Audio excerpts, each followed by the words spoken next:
Hi అండి. అందరికీ నమస్కారం. Welcome to my channel. ఈ వీడియోలో ఏపీ ప్రభుత్వ ఉద్యోగులకు మరియు పెన్షనర్లకు మధ్యంతర భృతి ఐఆర్ ప్రకటన, ఉద్యోగులకు, పెన్షనర్లకు ఫిక్స్ అంటే అప్డేట్ రావడం జరిగింది. సో, దీనికి సంబంధించిన పూర్తి వివరాలు ఈ వీడియోలో తెలుసుకుందాము. వీడియో అయితే ఎక్కడ గాని స్కిప్ చేయకుండా ఎండ్ వరకు చూసేయండి. అప్పుడే ఇన్ఫర్మేషన్ పూర్తిగా అర్థమవుతుంది.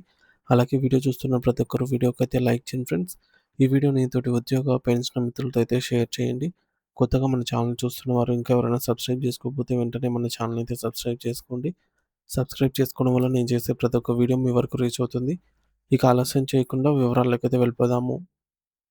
ఫ్రెండ్స్, ఇక విషయానికొచ్చినట్లయితే ఆంధ్రప్రదేశ్ రాష్ట్ర ప్రభుత్వ యంత్రాంగంలో నిరంతరం ప్రజల కోసం అహర్నిశలు శ్రమిస్తున్న లక్షలాది మంది ప్రభుత్వ ఉద్యోగులకు, అలాగే గత కొన్ని దశాబ్దాల పాటు తమ అమూల్యమైన సేవలను రాష్ట్ర ప్రగతికి అంకితం చేసి ప్రస్తుతం విశ్రాంతి తీసుకుంటున్నటువంటి రిటైర్డ్ పెన్షనర్లకు ఎంతో కాలంగా ఎదురుచూస్తున్న ఒక అత్యంత అద్భుతమైన తీపి కబురు వెలుగులోకొచ్చింది. రాష్ట్ర ప్రగతి చక్రంలో కీలక భాగస్వాములైనటువంటి ఈ 2 వర్గాల సంక్షేమమే ధ్యేయంగా ప్రభుత్వం అడుగులు వేస్తోంది. మరి ముఖ్యంగా ఈ రాష్ట్ర ప్రభుత్వ ఉద్యోగుల ఆర్థిక స్థితిగతులను మెరుగుపరిచే దిశగా, వారి జీవన ప్రమాణాలను పెంచేలాగా లక్ష్యంతో అత్యంత ముఖ్యమైన ప్రాముఖ్యత కలిగినటువంటి మధ్యంతర భృతి ఐఆర్ ప్రకటనకు సంబంధించి ఇప్పుడు ఒక సంచలన అప్డేట్ అధికారికంగా ఖరారైంది. సో, రాష్ట్ర ప్రభుత్వం ఇప్పటికే 12వ వేతన సవరణ సంఘాన్ని ఏర్పాటు చేసే ప్రక్రియను యుద్ధ ప్రాతిపదికన వేగవంతం చేసింది. సాధారణంగా ఒక పీఆర్సీ కమిటీ రాష్ట్రంలోని వేల సంఖ్యలో ఉన్న వివిధ క్యాడర్ల ఉద్యోగుల వేతనాల సరళిని, క్షేత్రస్థాయి పరిస్థితులను క్షుణ్ణంగా అధ్యయనం చేసి తన సమగ్ర నివేదికను రూపొందించి ప్రభుత్వానికి సమర్పించడానికి కనీసం 7 నుంచి 2 ఏళ్ల సుదీర్ఘ సమయం పడుతుంది. ఈ సుదీర్ఘ నిరీక్షణ సమయంలో సమాజ సమాజంలో పెరుగుతున్నటువంటి నిత్యావసర వస్తువుల ధరలు మరియు ద్రవ్యోల్బణం వల్ల కలిగే అదనపు ఆర్థిక భారాన్ని ఉద్యోగులు తట్టుకోలేరు. అందుకే వారు ఇబ్బంది పడకుండా ఉండేందుకు ప్రభుత్వం అనేది కొత్త కొత్త వేతన సవరణ అమల్లోకి వచ్చే వరకు ప్రభుత్వం ముందస్తుగా ఇచ్చే ఆర్థిక వెసులుబాటునే మధ్యంతర భృతి లేదా ఇంటీరియం రిలీఫ్ ఐఆర్ అంటారు.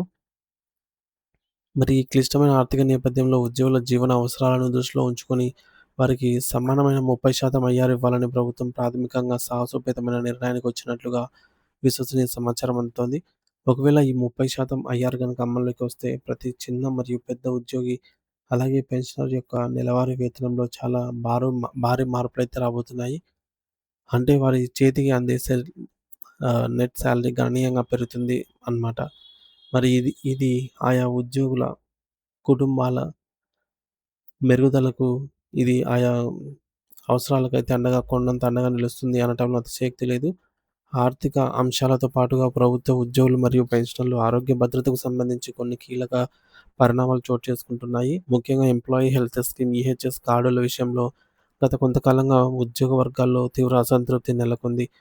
ప్రైవేట్, కార్పొరేట్ హాస్పిటల్స్‌లో ఈ హెల్త్ కార్డుల ద్వారా నగదు రహిత చికిత్స అందటం లేదని, ప్రభుత్వం నుంచి రావాల్సిన పాత బిల్లులు చెల్లించడంలో తీవ్ర జాప్యం జరుగుతుందని, తద్వారా అత్యవసర సమావేశాల్లో వైద్యం అందక ఇబ్బందులు పడుతున్నారని ఉద్యోగులు ఆందోళన వ్యక్తం చేస్తున్నారు.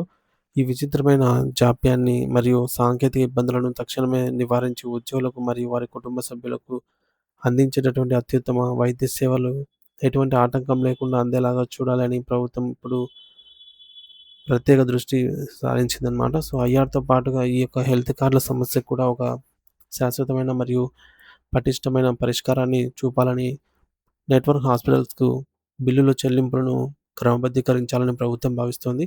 దీనివల్ల ఉద్యోగుల ఆరోగ్యానికి ఒక గ్యారంటీ లభిస్తుంది. సమాజంలో అన్ని వర్గాల ప్రజలకు రకరకాల సంక్షేమ పథకాలను అందిస్తున్న ఈ ప్రభుత్వం ఇప్పుడు తమ సొంత యంత్రాంగం అయినటువంటి ప్రభుత్వ ఉద్యోగులు మరియు పెన్షనర్ల పట్ల కూడా అత్యంత సానుకూల వైఖరిని ప్రదర్శిస్తోంది. ఉద్యోగ వర్గాల్లో ఐఆర్‌పై నెలకొన్న భారీ అంచనాలను మరియు ఆశలను నిజం చేస్తూ త్వరలోనే దీనికి సంబంధించినటువంటి ఒక అధికారిక ఉత్తర్వులు వెలువడే అవకాశం ఉందని తాజా సమాచారం ధృవీకరిస్తోంది.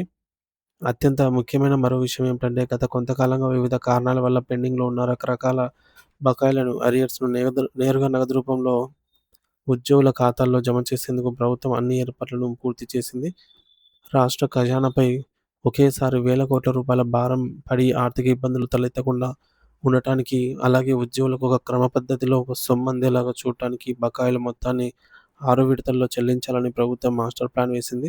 ఈ ప్రక్రియ వల్ల ప్రతి ఉద్యోగికి వారి హోదా, సీనియారిటీ మరియు సర్వీస్‌ని బట్టి సుమారు రూ. 4,00,000 నుంచి రూ. 5,00,000 వరకు భారీగా మొత్తంలో వారికైతే బ్యాంకు ఖాతాల్లో క్రెడిట్ కాబోతుంది. మరి ఇంత పెద్ద మొత్తం ఒకేసారి చేతికి అందటం వల్ల ఒక సాధారణ ఉద్యోగి తనకున్నటువంటి వ్యక్తిగత రుణాలు తీర్చుకోవడానికి, తన పిల్లల ఉన్నత చదువుల ఫీజు కట్టడానికి లేదా ఇతర భవిష్యత్తు అవసరాల కోసం ఈ సొమ్మును ఎంతో ఉపయోగకరంగా అయితే ఉంటుంది.